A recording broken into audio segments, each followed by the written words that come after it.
Bonjour à tous et bienvenue dans cette nouvelle édition du journal de 8 Mont-Blanc. Nous sommes le jeudi 20 juin 2019 et voici les titres. L'EHPAD de Sillingy est contraint de refuser des demandes. 4 lits sont gelés depuis plusieurs semaines. L'établissement d'hébergement pour personnes âgées dépendantes manque de personnel, mais la médiatisation pourrait aider l'EHPAD à pourvoir les 6 CDI vacants. 70 millions, c'est le nombre de personnes déplacées à cause des guerres ou autres persécutions en 2018. Le programme JRS Welcome offre hospitalité et hébergement provisoire et gratuit à des centaines de réfugiés en France. Nous rencontrerons l'un d'entre eux à Naves-Parmelon. Avant de développer ces titres, retour sur une manifestation symbolique. Un petit groupe de retraités s'est rassemblé devant la préfecture de Chambéry ce jeudi. Ils ont donné une liste de revendications au préfet pour qu'il la transmette à l'Élysée. Ces retraités espèrent ainsi obtenir de mesures plus ambitieuses. On écoute une responsable du syndicat Force ouvrière de la Savoie au micro d'Alex Boucher. Nous avons fait signer des cartes pour la justice sociale. Ces cartes ont été signées depuis plus d'un mois dans des diffusions auprès de la population. Les 9 organisations représentatives vont déposer les milliers de cartes qui ont été signées en France à l'Élysée. Cette carte adressée à Monsieur le Président de la République demande le retour à l'indexation des pensions sur l'évolution des salaires, une mesure immédiate de revalorisation de 3%, compensant la baisse récente de pouvoir d'achat des retraités, l'annulation de la hausse de la CSG par tous les retraités, le maintien et le développement des services publics de proximité. Donc nous sommes contre la réforme sur la fonction publique. Monsieur le préfet, nous vous demandons de faire parvenir au gouvernement la liste de nos revendications et les cartes déposées ce matin. L'EHPAD de Sillingy ne baisse pas les bras. L'établissement d'hébergement pour personnes âgées dépendantes a fermé 4 lits en cause d'une pénurie de personnel.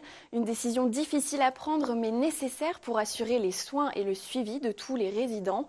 Pour faire face à cette situation, l'EHPAD a décidé de médiatiser le problème et la situation semble s'améliorer même si les lits restent gelés. Les précisions de Camille Rivollet. L'ambiance est à la fête à l'EHPAD de Sillingy. Le personnel, les familles et les 80 résidents sont réunis comme chaque année pour une fête. Buffet, ballons et musique, si tout le monde semble heureux, la situation n'est pas si festive.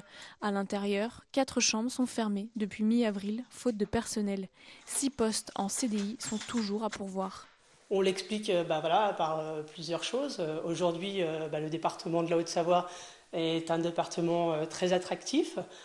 Mais à l'inverse des difficultés de logement, un département attractif mais avec une vie qui est relativement chère pour des postes et des emplois avec des salaires qui démarrent au SMIC, donc des vraies difficultés pour le personnel à venir s'installer dans la région et puis à pouvoir vivre correctement.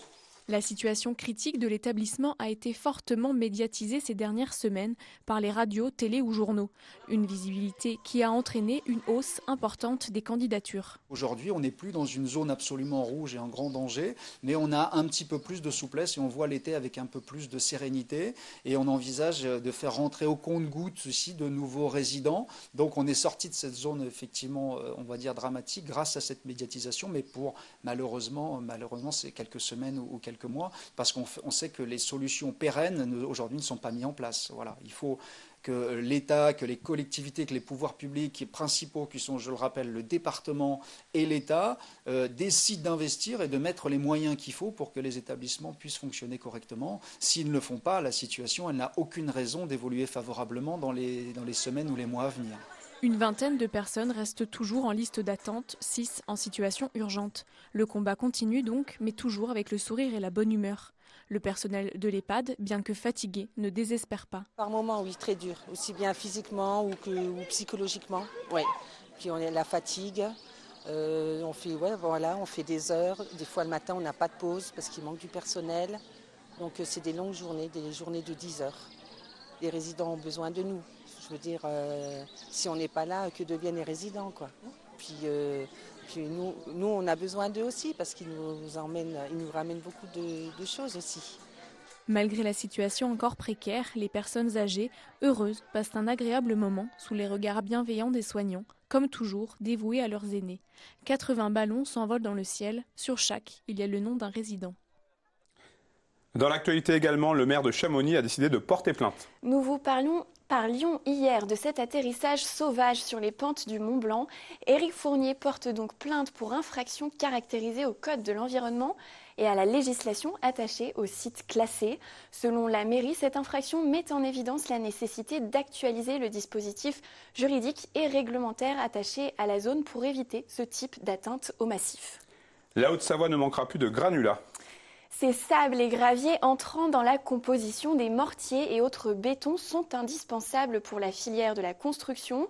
Jusqu'alors déficitaire en granulats, le département de la Haute-Savoie peut désormais compter sur une toute nouvelle structure, une usine qui a pour objectif de produire davantage de cette matière première et d'en améliorer la qualité. Dans la commune de Dézingy, reportage d'Emmanuel Jaude. Installée sur la commune de Dézingy depuis 1989, la société Annecy Béton Carrière vient de franchir un cap cette année avec la mise en service d'une structure visant à pérenniser l'extraction de granulats dans le département. Une ressource indispensable pour tout le secteur de la construction, mais dont les sites de production ne suffisent pas à alimenter la filière au Savoyarde. Le granulat, on en a besoin pour faire du béton, etc. etc. Après, la commune, il trouve quand même une certaine contrepartie. Bon, il est certain que du point de vue écologique, quelquefois c'est délicat, mais les carriers ont fait de très très gros progrès à ce niveau-là et ils tiennent compte de l'environnement et mettent tout en œuvre pour que ça se passe très bien. Grâce à cette nouvelle structure qui va donc extraire, calibrer et nettoyer les différents types de granulats, ce sont donc près de 400 000 tonnes de cette matière première qui vont être produits chaque année. Un outil sur mesure qui était attendu avec impatience par l'exploitant de la carrière. En 2014, nous avons obtenu une extension de la carrière nous permettant d'alimenter le marché annécien pour 25 ans supplémentaires. Donc à partir de là, on a pu investir dans l'installation de traitement et voilà, pour pouvoir livrer nos clients. Il faut savoir qu'une installation comme ceci, complet, le génie civil, les carrefours, tous les travaux annexes, c'est un investissement de plus de 8 millions d'euros. Donc il nous fallait de la durée pour amortir cette installation. Avec des systèmes de récupération des eaux de ruissellement, de recyclage des eaux de process et de traitement des poussières, il s'agit donc là d'un réel pas en avant, et ce, pour toute la filière de la construction annécienne, qui devrait bénéficier grâce à cet outil d'un allègement du coût des granulats, et ce, pour les prochaines décennies. C'est la journée mondiale des réfugiés. En 2018, 70 millions de personnes ont fui les guerres ou les persécutions. En France, ils étaient 122 000 à attendre le statut de réfugié. Alors que les centres d'accueil manquent de place, la solidarité s'installe, encouragée par des associations. Grâce à l'une d'entre elles, un jeune Guinéen déraciné a trouvé refuge dans une famille de Naves-Parmelan en Haute-Savoie. C'est une rencontre signée Alex Boucher. On m'a attrapé 2 fois. J'étais emprisonné. Et j'étais torturé, j'étais frappé, donc j'ai quitté la Guinée. La Guinée, j'ai passé par le Mali par l'Algérie, le Maroc. Maintenant, je suis rentré en France. Alpha Baldé a 29 ans. Il a quitté son pays l'année dernière. Il faisait partie de l'Union des forces démocratiques de la Guinée, un parti politique opprimé par les forces de sécurité guinéennes. Aujourd'hui, grâce à l'association JRS Welcome, il vit actuellement chez Anne et Olivier, un couple qui a accepté de l'accueillir en attendant qu'il obtienne son statut de réfugié. Il y a des gens qui sont à la rue parce que les centres d'accueil des demandeurs d'asile et les CADA sont saturés, ils sont à la rue. Si on se met ensemble avec un certain nombre de familles, on peut assurer à ces personnes-là quelques mois pour se poser, faire leur démarche. Ça nous apporte les échanges et puis retrouver une espèce de bon sens humain, je dirais tout simplement, parce que le geste de solidarité, il est aussi mesuré. On accueille quelqu'un pour 1 mois, on sait qu'après, il y a une autre famille qui va prendre le relais. Le natif de Conakry, la capitale de la Guinée, a su s'adapter grâce au soutien des familles. Ce soir, il leur a même préparé un plat typique de son pays, le magani, devant lequel il fait apprendre le peul, sa langue natale. Ah, ça vient de ça? Oui, le marsoudais. J'ai fait le kayak un peu, avec la famille aussi. J'ai fait beaucoup de choses, j'ai découvert beaucoup de choses. Et j'ai eu beaucoup de connaissances aussi. Je suis très très content de l'association JRS Welcome parce que c'est grâce à l'association que j'ai connu toutes les familles que j'ai connues. Après le repas, le petit groupe regarde le match de football Nigeria-France.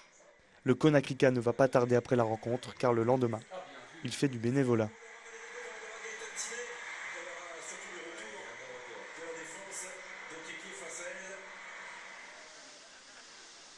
Trois jours par semaine, Alpha aide l'association Scout de Cluse, une initiative importante pour lui. Comme je n'ai pas actuellement de travail, au lieu de rester comme ça toute la journée, monter, descendre, donc je préfère de faire quelque chose. Même si ça ne m'apporte pas financièrement, mais ça m'apporte des connaissances et des expériences aussi. C'est le travail qui fait l'homme. Sans le travail, l'homme n'est rien. Même s'il porte le poids lourd de ses souvenirs, Alpha rêve d'aller en Bretagne pour être marin-pêcheur, comme il a été autrefois.